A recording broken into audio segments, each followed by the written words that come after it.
आपको अगर चाहते हो कि आपके लोग ऐसा काम करें तो पहले वैसे करते हुए दिखते रहो। आप मत समझिए कि आपको आता है।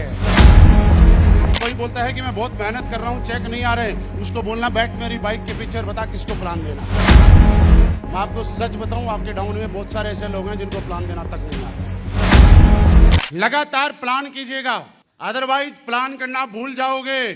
आपके वेन्यू पे जाके जब आप क्लोजिंग करते हो ना, आपके शहरों में छोटे छोटे वेन्यू होते हैं, यहाँ पे कोई रूबी स्टार और सफायर बैठा है, वो संडे को क्लोजिंग तो करता है लेकिन 7 दिन में प्लान नहीं करता है। आपको सबसे पहले लोग कभी वैसा नहीं करते जैसा आप करने के लिए बोलते हैं। लोग हमेशा वही करते हैं जैसा करते हुए मार्केट में आप दिखते हैं।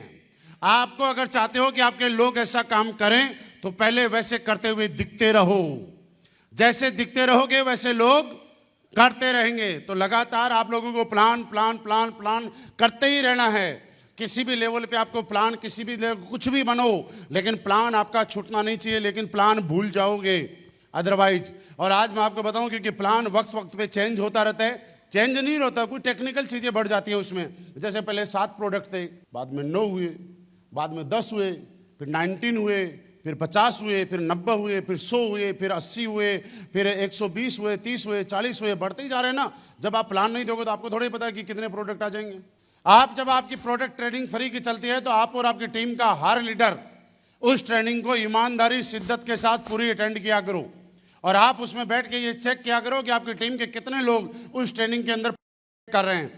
आप मत समझिए कि आपको आता है, नहीं तो मैं यहां से पूछूंगा ना, बताइए ओबियोडोग में क्या क्या डला हुआ है। 98% लोग अभी फेल हो जाएंगे, वो ये नहीं बता पाएंगे कि ओबियोडोग में डला हुआ क्या क्या है।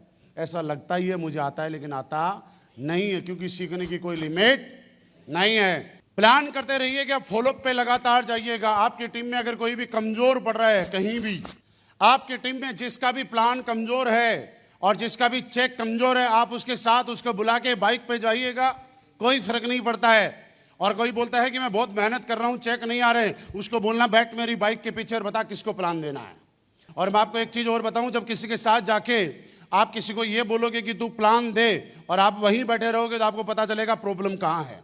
मैं आपको सच बताऊं, आपके डाउन में बहुत सारे ऐसे लोग हैं जिनको प्लान देना तक नहीं आता है। लेकिन आपको पता क्यों नहीं है? पता है, क्योंकि यहां पे बैठा हुआ हर आदमी फॉलोअप करने के लिए जाता है। आप लोग प्लान देने के लिए जाते हैं या फॉलोअप करने के लिए? बताओ। क्या है मेरे पास महिपाल सर एक बंदा है, कई बार समझा रहा हूं, मिल नहीं रहा, आप चलो मेरे साथ फॉलोअप करने। मैं गया फॉलोअप करने और मैं फॉलोअप पे समझा रहा हूं, आईडी के पैसे ही नहीं दे रहा। अब मुझे क्या पता यार प्लान में इन्होंने क्या बताया है। क्योंकि सबसे बड़ी दिक्कत यह है कि डाउनलाइन अपलाइन के सामने कभी प्लान नहीं करता है। डाउनलाइन अपलाइन के सामने प्लान नहीं करता है। आप और नहीं, अदरवाइज आप याद करो ना, आपकी डाउनलाइन को प्लान देते हुए आपने सुना कभी? बहुत कम, अगर सुना होगा तो बहुत ना के बराबर। क्योंकि हमें तो सेकंड टाइम वो फॉलोअप पे ही तो बुलाते हैं। अब अच्छा प्लान है तो फॉलोअप का रिजल्ट आ जाएगा, अगर प्लान अच्छा नहीं है तो फॉलोअप का रिजल्ट नहीं आएगा। तो आपको एक काम आज के बाद और करना है। आपके डाउनलाइन में आपको लगता है कि ये बंदा बड़ा बन सकता है और कामयाब हो सकता है, उसके साथ बैठिएगा और बोलेगा नहीं तू प्लान दे, मैं सुन रहा हूं, प्लान दे, मैं सुन रहा हूं। और 2 काम और करना, जब आपकी डाउनलाइन किसी को प्लान दे रही होती है तो बीच के अंदर मास्टर बन के टोका टाकी मत करना कभी भी। लगता है डाउनलाइन गलत प्लान दे रही है और हम वही ठीक कराते, अरे सर रुको, ऐसे नहीं ऐसे, आगे करो। फिर बोलते हैं ऐसे नहीं ऐसे। फिर जिसको प्लान देने गए उसको पता है क्या लगता है, जो आदमी मुझे प्लान देने आया है उसको कुछ आता नहीं है और इसके साथ मेरा भविष्य सेफ नहीं है। ये डाउट आप पैदा कर जाते हो। अगर आप अपलाइन हो तो डाउनलाइन को साथ लो, उस पास में बैठे रहो चुपचाप, प्लान सुनो क्या क्या दे रहा है, ध्यान रखो, पूरा मोबाइल पे मत लगो, ध्यान रखो क्या क्या बोल रहा है एक एक वर्डिंग पे। और आपको लगा कि कहां कहां गलत बोल रहा है, मोबाइल में या कहीं भी मन में नोट कर लो। जो उसने गलत किया वहीं बैठ के लास्ट में जब आप क्लोजिंग और फॉलोअप करते हो तो वो सुधार दो। बाहर आके बोलो यार प्लान तो बहुत बढ़िया किया, लेकिन ये 4 गलती थी, अगर इनको सुधार लेगा तो मजा आ जाए। प्लान तो बहुत बढ़िया किया, बहुत अच्छा किया, लेकिन ये 4 गलती थी, अगर इनको सुधार लेगा तो और अच्छा हो जाएगा। उसको ये मत समझाओ कि तू कमजोर है, तू बेकार है, तू प्लान नहीं कर सकता। उसका साहस देने वाले बनो। कल मैंने बताया था ना, थॉमस अल्वा एडिसन की मां बनो।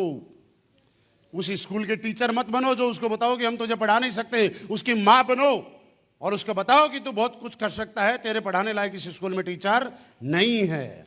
और उसको बताओ कि तू बहुत बड़ा कर सकता है, क्योंकि दुनिया में सबसे ज्यादा काम करने का मजा कब आता है? आपका प्लान बंदा को स्टेज पे आया, प्लान दिया और वापस जैसे ही प्लान आया, और यार क्या प्लान दिया, मजा आ गया। आज तो बंदे को लगता है बढ़िया प्लान दिया है, चाहे घटिया ही दिया हो, बढ़िया दिया। अगली बार बोलेगा सर अगली बार भी मैं जाऊं प्लान देने, मन करता है।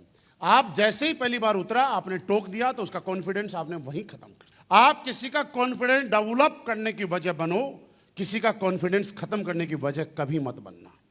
किसी का विश्वास डेवलप करने की वजह बनना, किसी का विश्वास खत्म करने की वजह कभी मत बनना। और इसके लिए आपको आज के बाद आपकी टीम में जिनको भी कामयाब होते देख रहा हूं, अगर मैं किसी को ज्वाइन कराऊंगा तो मेरा भी फर्ज यह बनता है कि मैं शुरू के 5 प्लान उसके साथ जाऊंगा, पास में बैठूंगा, उससे प्लान दिलवाऊंगा, सुनता रहूंगा, जिन जिन पॉइंट पे गलती करी बताऊंगा, दूसरा प्लान फिर उससे दिलाऊंगा, मैं बैठा रहूंगा, फिर गलती करी मैं ठीक करवाऊंगा, तीसरा प्लान फिर उससे दिलवाऊंगा, फिर गलती करी फिर ठीक करूंगा, चौथा प्लान दिलाऊंगा, 5वें प्लान के बाद गलती नहीं बचेगी, बाद में मेरे से अच्छा प्लानर वो तैयार हो जाएगा दोस्त। लेकिन पहले मुझे उसके साथ ये करना पड़ेगा। क्या ये करने के लिए तैयार हैं? हम लोग गलती सिर्फ ये करते हैं कि हम सिर्फ फॉलोअप करने के लिए जाते हैं। क्या करने जाते हैं मैं समझाता हूं। ये दीवार है, कई आपने दीवारों पे देखा होगा, कितनी ही बारिश हो जाए कभी सीलन नहीं आती है, और कई दीवारों पे हर साल पेंट करना पड़ता है, हर साल प्लस्तर करना पड़ता है, फिर भी सीलन आ जाती है। आप लोग प्लस्तर करने जाते हैं, लेकिन ये नहीं देखते कि उसकी दीवार कैसी बनी है, उसमें मसाला कैसा लगा है। अगर दीवार कमजोर है, ईंट कमजोर है, मसाला कमजोर है, तो प्लस्तर सफेदी कितनी अच्छी कर लेना, उसमें दरारें आएंगी। अगर आप चाहते हो कि एक बार सफेदी और प्लस्तर करके और कभी सीलन ना आए, कभी दरार ना आए, तो उसके लिए सबसे ज्यादा जरूरी है कि उस दीवार की ईंट, उस दीवार की मसाला सबसे बढ़िया होना चाहिए। और उसके लिए आपको उनके साथ जाके सिखाना पड़ेगा, सुनना पड़ेगा प्लान। कोई ये बोले ना मैंने प्लान आता है ना, सुनो पहले प्लान कैसा देता है।